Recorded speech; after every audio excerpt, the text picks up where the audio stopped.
రాష్ట్రములారా నా యొద్దకు వచ్చి వినుడి, జనములారా చెవియొగ్గి ఆలకించుడి. భూమియు దాని సంపూర్ణతయు లోకమును దానిలోని పుట్టినదంతయు వినుగాక. యెహోవా కోపము సమస్త జనుల మీదకి వచ్చుచున్నది, వారి సర్వ సైన్యముల మీద ఆయన క్రోధము వచ్చుచున్నది. ఆయన వారిని శపించి వధకు అప్పగించెను. వారిలో చంపబడిన వారు బయట వేయబడెదరు. వారి శవములు కంపు కొట్టును. వారి రక్తము వలన కొండలు కరిగిపోవును. ఆకాశ సైన్యమంతయు క్షీణించును. కాగితపు చుట్టవలే ఆకాశ వైశాల్యములు చుట్టబడును.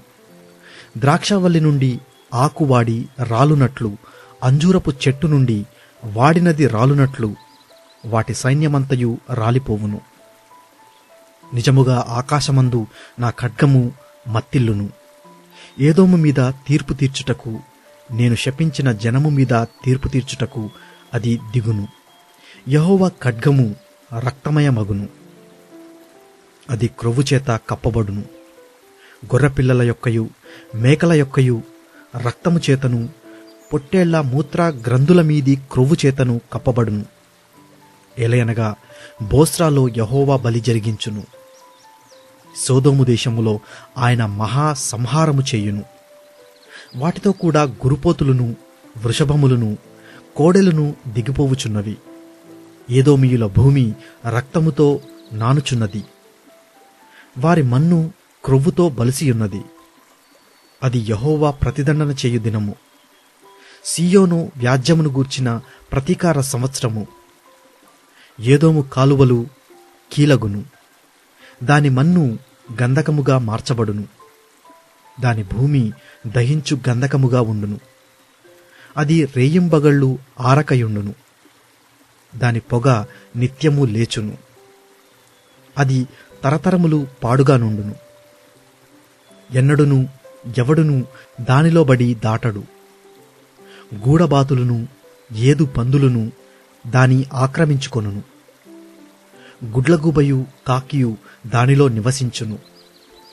ఆయన తారుమారు అను కొలనూలును చాచును. శూన్యమను గుండును పట్టును. రాజ్యము ప్రకటించుటకు వారి ప్రధానులు అక్కడ లేకపోవుదురు. దాని అధిపతులందరూ గతమైపోయిరి. ఏదోము నగరులలో ముళ్ళ చెట్లు పెరుగును. దాని మార్గములలో దురదగొండ్లును గచ్చలును పుట్టును. అవి అడవి కుక్కలకు నివాస స్థలముగాను, నిప్పుకోళ్లకు సాలగాను ఉండును. అడవి పిల్లులను, నక్కలను అచ్చట కలిసికొనును. అచ్చట అడవి మేక తన తోటి జంతువును కనుగొనును. అచ్చట చువ్వపిట్ట దిగి విశ్రమస్థలము చూచుకొనును. చిత్తగూబ గూడు కట్టుకొనును. అచ్చట గుడ్లు పెట్టి పొదిగి నీడలో వాటిని కూర్చును.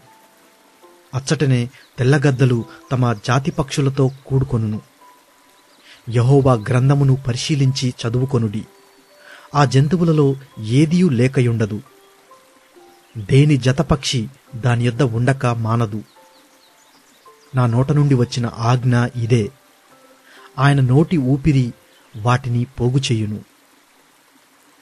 అవి రావలనని ఆయన చీట్లు వేసెను. ఆయన కొలనులు చేత పట్టుకొని వాటికి ఆ దేశమును పంచిపెట్టును. అవి నిత్యము దాని ఆక్రమించుకొనును. యుగ యుగములు దానిలో నివసించును.